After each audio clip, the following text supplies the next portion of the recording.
Hey, I'm Dr. Justin. I'm one of the chiropractors here at Stark, and today I'm going to teach you how to foam roll your quads. And so all we're going to do is we're going to place that foam roller flat on the ground like this. All right, we want the placement of the foam roller is going to be really important. We want to place it right in the center of our thigh right here. And we are going to go ahead and lay right on top of it. You can use your forearms for support. You can even keep your back feet on the ground if you'd like.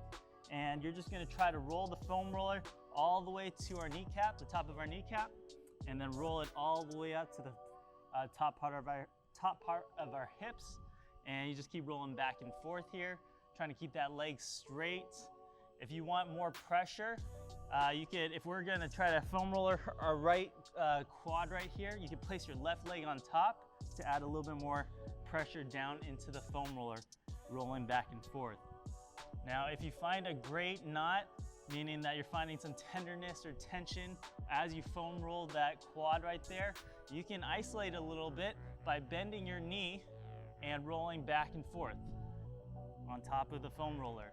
So rather than the foam roller rolling over it, you're just rolling your quad over that knot that you found while foam rolling.